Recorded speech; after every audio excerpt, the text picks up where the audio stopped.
छत्तीसगढ़ के बस्तर संभाग में सोमवार रात से बुधवार सुबह तक हुई मूसलाधार बारिश ने जनजीवन अस्त व्यस्त कर दिया। लगातार 2 दिनों तक हुई भारी बारिश से सुकमा, दंतेवाड़ा, बस्तर और बीजापुर जिले में बाढ़ जैसे हालात बन गए। कई नदियां और नाले उफान पर आ गए, जिससे गांवों का जिला मुख्यालयों से संपर्क टूट गया। सड़कें बह गई, पुल पुलिया क्षतिग्रस्त हो गए और अनेक घर जलमग्न हो गए। स्थिति इतनी गंभीर हो गई कि जिला जज और जिला पंचायत सीईओ जैसे वरिष्ठ अधिकारियों को भी जेसीबी की मदद से सुरक्षित बाहर निकालना पड़ा। घरों में तो जिसका कोई राशन, पानी, गैस, पलंग से लेके सारा जो खान पान करने को सारा सामान रह गया। 6 फीट तक पानी ये है। पहले तो हम लोग सोचे कि थोड़ा बहुत बाढ़ आए, मैंने एक में पूरे बाढ़ बढ़ गया, इतना भीगते हुए निकले थे।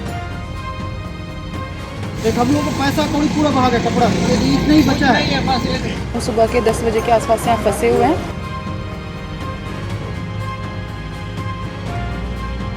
इस वक्त मैं मौजूद हूँ जगदलपुर से हैदराबाद और महाराष्ट्र को जोड़ने वाली नेशनल हाईवे 30 में। नमस्कार, खबरों की खबर में आपका स्वागत है। बस्तर में मूसलाधार बारिश ने भयंकर तबाही मचाई। सबसे गंभीर स्थिति बस्तर जिले के मुख्यालय जगदलपुर में देखने को मिली। यहां इंद्रावती के सहायक गोरिया बाहर नाला उफान पर आ गया। इसकी वजह से सांसद निवास, कलचा समेत दर्जनों गांव जगदलपुर शहर से कट गए। शहर के आधा दर्जन वार्ड पानी की चपेट में आ गए और कई घरों में पानी घुस गया। प्रशासन को लोगों को सुरक्षित स्थानों पर शिफ्ट करना पड़ा। देखिए हमारे सहयोगी अशोक नायडू और पुष्पेंद्र सिंह की ग्राउंड रिपोर्ट। छत्तीसगढ़ के बस्तर में भी भारी बारिश की वजह से बाढ़ जैसे हालात है। इस वक्त मैं मौजूद हूँ जगदलपुर से हैदराबाद और महाराष्ट्र को जोड़ने वाली नेशनल हाईवे 30 में, जहाँ पर तेज बहाव की वजह से यहाँ आवागमन पूरी तरह से प्रभावित हो गया है। दरअसल पिछले 12 घंटों से लगातार बस्तर में भी मूसलाधार बारिश जारी है, जिस वजह से संभाग के 7 जिले में इस बारिश का असर देखने को मिल रहा है और ख़ासकर जाम जैसे हालात हो गए हैं। ये जो नेशनल हाईवे देख रहे हैं, इसमें करीब 3 से 4 फीट ऊपर पानी बह रहा है। तेज बहाव होने की वजह से देखिए बीच में एक गाड़ी भी फंसी हुई है। लगातार बारिश से दंतेवाड़ा, बस्तर, सुकमा और बीजापुर जिलों में कई सड़कें बह गईं। पुल और पुलिया ढह जाने से यातायात पूरी तरह बाधित हो गया है। दंतेवाड़ा में संकनी और डंकनी नदी का जलस्तर बढ़ जाने से वर्षों बाद यहां बने पुल पर पानी बहने लगा। इससे पूरे इलाके में खतरे का माहौल बन गया है। इधर बस्तर जिले के लोहंडीगुड़ा ब्लॉक के मांदर गांव में बाढ़ की वजह से 85 परिवारों को अपना घर छोड़ना पड़ा। प्रशासन ने राहत शिविरों की व्यवस्था की। एसडीआरएफ की टीम ने यहां 15 लोगों को सुरक्षित निकाला, जबकि 10 से अधिक लोगों को हेलीकॉप्टर से रेस्क्यू करना पड़ा। इस बीच बारिश से हुई तबाही में एक और दर्दनाक हादसा हुआ। तमिलनाडु से एक परिवार बस्तर घूमने आया था। सोमवार को देवी दर्शन करने के बाद वे मंगलवार सुबह जगदलपुर से सुकमा मार्ग से लौट रहे थे, लेकिन दरभा के झीरम घाटी क्षेत्र में नाले का जलस्तर अचानक बढ़ गया। इसी दौरान नाले को पार करते समय परिवार की कार तेज धारा में बह गई। चालक ने किसी तरह अपनी जान बचा ली, लेकिन पति पत्नी और उनके 2 मासूम बच्चे कार समेत बह गए। इसकी जानकारी मिलते ही एसडीआरएफ और दरभा थाना पुलिस ने रेस्क्यू अभियान शुरू किया। लगभग 18 घंटे तक तलाशी अभियान चला और अंततः मंगलवार बुधवार की दरमियानी रात करीब 2 बजे कार समेत 4 शव बरामद किए गए। इस हादसे ने पूरे क्षेत्र को दहला दिया। लगातार बारिश से बस्तर संभाग के कई गांवों में लोग बेघर हो गए हैं। कई परिवारों को राहत शिविरों में ठहराया गया है। घरों में घुसे पानी ने लोगों का सामान और अनाज भी नष्ट कर दिया है। प्रशासन ने आपदा प्रबंधन दल और एसडीआरएफ की टीमें तैनात की हैं। हेलीकॉप्टर की मदद से भी लोगों को सुरक्षित निकाला गया है। बाढ़ प्रभावित गांवों में पीने के पानी और भोजन की व्यवस्था की जा रही है। मौसम विभाग ने अगले 24 घंटे के लिए फिर से भारी बारिश की चेतावनी दी है। इससे प्रशासन की चिंता बढ़ गई है और सतर्कता भी बढ़ा दी गई है। इसके साथ ही महाराष्ट्र, तेलंगाना, उड़ीसा और आंध्र प्रदेश को जोड़ने वाले नेशनल हाईवे पर जलस्तर कम होने से धीरे धीरे यातायात बहाल हुआ। फिर भी भारी बारिश ने बस्तर संभाग में भारी तबाही मचाई और सैकड़ों परिवार प्रभावित हुए। इधर बीते 24 घंटे की लगातार मूसलाधार बारिश में दंतेवाड़ा में भी जल प्रलय जैसी स्थिति देखी गई। घरों में 8 से 10 फीट तक पानी भर गया और लोग अपने ही मकानों में कैद होकर रह गए। स्थिति इतनी भयावह रही कि जिला जज और जिला पंचायत सीईओ जैसे वरिष्ठ अधिकारियों को भी जेसीबी की मदद से सुरक्षित बाहर निकाला गया। बारिश और बाढ़ ने शहर की व्यवस्था पूरी तरह से बिगाड़ दी। साइंस म्यूजियम में फंसी 35 बच्चियों को रेस्क्यू कर सुरक्षित बाहर निकाला गया। जब प्रशासन को हालत की गंभीरता समझ में आई, तब अधिकारी खुद बाढ़ में फंस गए। इस दौरान लोगों ने खुद राहत और बचाव कार्य में बढ़ चढ़ कर हिस्सा लिया। शहर का दौरा करने पहुंचे कलेक्टर कुणाल दुदावत ने नुकसान की भरपाई का आश्वासन दिया है, लेकिन प्रशासन की लापरवाही पर लगातार सवाल खड़े हो रहे हैं। पूर्व जिला पंचायत अध्यक्ष तुलिका कर्मा ने कहा कि बारिश को लेकर मौसम विभाग ने रेड अलर्ट जारी किया था, बावजूद इसके कोई तैयारी नहीं की गई। उन्होंने आरोप लगाया कि ना तो राहत शिविर बनाए गए और ना अलर्ट को लेकर शहर में मुनादी करवाई गई। यहां तक कि जब शहर में लोग जान बचाने के लिए जूझ रहे थे, तब ना नगर पालिका अध्यक्ष मौके पर पहुंचे और ना ही स्थानीय विधायक। उन्होंने कहा कि सरकार लोगों की जान से खेल रही है। हमारे साथ पूर्व जिला पंचायत अध्यक्ष तुलिका कर्मा जी हैं, उनसे चर्चा करते हैं कि क्या कुछ शहर की स्थिति है और अभी तक आप घूमी तो क्या कुछ पाया आपने। पूरे आज दंतेवाड़ा जिले में पहली बार ऐसा आपदा आया है कि बहुत सारी घरें आप देख रहे हैं सामने की, इतना बड़ा जो 100 मीटर का पुलिया था वो बह गया। दूसरा, साथ ही जो हमारे नगर पालिकाओं में कई वार्डों में कई लोगों के घरें पूरी उजड़ चुकी हैं, कुछ भी नहीं बचा है। और कहीं ना कहीं शासन प्रशासन इसमें जिम्मेदार है, क्योंकि लगातार जब वार्निंग दिया जा रहा था वेदर फोरकास्टिंग से कि हाई अलर्ट है बताया जा रहा था, तो लोगों ने, नगर पालिका का काम होता है कि मुनादी किया जाए और पूरे नगर पालिकाओं में बताया जाए कि घरों को खाली किया जाए जो बाढ़ प्रभावित क्षेत्र में जो जिनके घर हैं, लेकिन किसी ने भी कोई ऐसा मुनादी नहीं किया गया। और अभी भी सुबह से हम लोग लगे हुए हैं, लेकिन कोई शासन प्रशासन की टीमें नजर नहीं आ रही हैं, जिसका खामियाजा हमारे लोग भुगत रहे हैं। और कहीं ना कहीं लोगों को सही जगह पर शिफ्ट करना जरूरी है। और हमारे ऐसे कई जिले में इतने और भी पंचायतें हैं जहां पूरे कंप्लीटली गाँवें डूब चुकी हैं, तो स्थिति बहुत खराब है और शासन प्रशासन पूरी लाचार व्यवस्था है।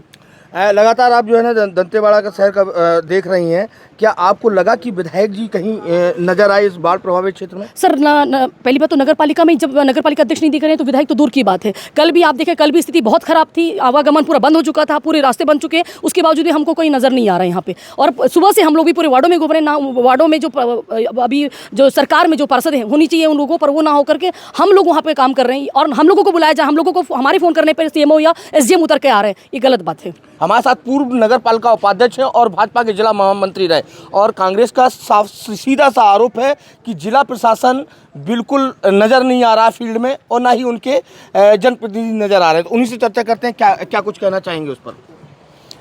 बाढ़ का मंजर बहुत ही भयानक है।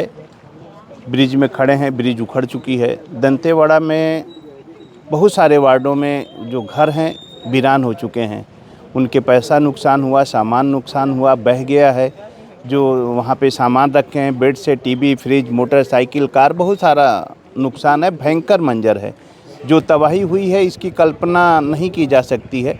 ऐसा मंजर मैं कभी देखा नहीं था, पहली बार देखा हूँ दंतेवाड़ा शहर का, और बाकी जो आसपास नदी के किनारे लगे हुए गांव हैं वहाँ का भी स्थिति बहुत भयानक है। हमारे साथ वार्ड नंबर 10 के पार्षद हैं मनीष भट्टाचार्य जी, उनसे भी चर्चा करते हैं। वार्ड नंबर 10 की क्या स्थिति है? 50% से ऊपर बह गई मेरी वार्ड। क्या कुछ मंजर है वहाँ पर, किस तरीके से लोगों को निकाला गया, अब क्या राहत दी जा रही है उनको? लोगों को रेस्क्यू किया गया, रात को 12:30-1 बजे तक रेस्क्यू किया गया। हमारे यहाँ आस्था गुरुकुल के बच्चियाँ भी फंसी हुई थी, उनको भी रेस्क्यू किया गया। एवं जिला पंचायत सीओ साहब भी फंसे थे, डीजे साहब फंसे थे। पूरा अधिकारी कर्मचारी वार्ड है और पूरा पानी से पूरा जल भराव था, मेन रोड के ऊपर जल भराव था। एवं वो चूड़ी टिकरा थोड़ा सा निचली बस्ती एरिया, वहाँ भी लोग पूरे डुबान क्षेत्र में है घर। सीओ और डीजे को किस तरीके से निकाला गया, किस तरीके से रेस्क्यू किया गया उनको जेसीबी के द्वारा, और नगर पालिका कर्मचारी, जिला प्रशासन के लोग थे, सभी लोगों ने रेस्क्यू किया है। तो देखिए, ये वार्ड नंबर 10 के पार्षद थे, उन्होंने कहा कि सीओ और जज को भी जो है ना रेस्क्यू किया गया, जेसीबी से निकाला गया। तो इस बात से पता चलता है कि तबाही का किस तरीके का मंजर रहा होगा। पुष्पेंद्र सिंह, सीजी खबर, दंतेवाड़ा। सामाजिक कार्यकर्ता सोनी सोरी ने प्रशासन पर तीखा हमला बोला। उन्होंने कहा कि क्या सुरक्षा बल सिर्फ नक्सल मोर्चे के लिए हैं, क्या राहत और बचाव कार्य के लिए नहीं? सोनी सोरी ने बताया कि उनकी कॉलोनी में करीब 20 घरों में 10 फीट तक पानी भर गया, लेकिन प्रशासन की कोई टीम मौके पर नहीं पहुंची। रात भर लोग जिंदगी और मौत के बीच जूझते रहे। मोहल्ले के लोग ही एक दूसरे की मदद करते रहे। सुबह डीएम हालत का जायजा लेने पहुंचे। जब लोग जान बचाने की जद्दोजहद कर रहे थे तब प्रशासन गायब था। अब नुकसान की भरपाई होगी या नहीं, इससे कोई फर्क नहीं पड़ता। जनता को सरकार की संवेदनहीनता सहन करने की आदत पड़ चुकी है। सबसे बड़ी बात तो मेरे को इस बात का अभी तक चिंताजनक हूँ मैं कि कोई शासन प्रशासन से मदद के लिए नहीं आए, क्योंकि ना इतना घर जैसा ये दिख रहा है, यहाँ से लेके पूरा इस तरह का कॉलोनी पूरा डूब गया और इतना आगे तक ये देख रहे हैं ना कि ये वाला घर पूरा डूब के ऊपर का दूसरा मंजिल पर पानी पहुंच गया। तब तक भी हम लोग सब ये सोच रहे थे कि नहीं यहाँ पर रहेंगे तो शायद नहीं आएगा पानी। उसके बाद देख रहे पूरा पानी भर गया, लोग निकलना मुश्किल हो गया। हम लोगों को इधर उधर से लोगों को बुला के मदद मांगना पड़ रहा था। कोई प्रशासन पहले कोई मुनादी करवाया था क्या कि यहाँ बाढ़ग्रस्त क्षेत्र है, यहाँ पानी यहाँ पहुँच सकता है, रेड अलर्ट है कुछ? अगर ऐसा कर लिया होता ना उतनी बड़ी दिक्कत ही नहीं होती। जैसा कई लोग मतलब कोई नहीं आया ही नहीं। किस तरीके का क्या क्या नुकसान हो गया होगा घरों में? घरों में तो जिसका कोई राशन पानी गैस मतलब पूरा वो सामान तो नीचे में जितनी किचन में होता है पलंग से लेके सारा जो खान पान करने को सारा सामान बह गया। आपका लगभग कितना नुकसान हुआ होगा? मेरा तो पूरा किचन का सामान बह के चले गया। टीवी फ्रिज का तो पूरा हालत खराब, नीचे का हम लोग बचा नहीं पाए, कुछ नहीं कर पाए थे क्योंकि हमको लगा ऐसा पूरा बह के बाहर निकल गया। जो लकड़ी जैसा सामान वो बच गए हैं। ऐसे मेरा ही नहीं अनगिनत चीज़ें हैं पीछे में भी। और अभी भी मेरे को लगता है एक बूढ़ी माँ है जो है वो बेचारी अकेली थी, उसके ऊपर इतना तक पानी आ गया था, वो उसको कैसे कैसे करके निकाले। हम तो वहाँ से छलांग मार के निकले, ऊपर से छलांग मार के लोगों ने निकाला है। तो ये स्थिति है। ये तो आपदा है, प्रशासन से किस तरीके की मदद चाहती थी आप? अरे प्रशासन से मदद चाहती थी। जब बाढ़ आने वाला है या बाढ़ का ऐसा चीज़ें है, आजकल तो मौसम के हिसाब से कई तरह की चीज़ की जानकारी मिलती है, लेकिन ठीक है आ गया है तो उसके बावजूद भी कोई व्यक्ति कोई लोग रस्सी लेके या किसी तरह का मदद के लिए वो पास भी तो खड़े हो सकते थे। जब पूरा लाइट गोल है तो बड़े बड़े टार्चों को लेकर ऐसा देख सकते थे। हमको ये मोबाइल के टार्चों का सहारा लेना पड़ रहा है, वो करना ऐसा क्यों? और मेरा तो इसमें ये बात है कि और भी मैं बात कर रही थी, इतनी बड़ी चीज़ें बस्तर में होती है, जैसे पुलिस प्रशासन की भी बात होती है, तो क्या इतना हमारे पर लाखों फोर्स है, उनके फोर्स के रहते हुए भी आज हम लोगों को किसी इधर उधर सहारा लेके लोगों को निकलना पड़ा। क्यों निकलना पड़ा? फोर्स भी आके निकाल सकती थी।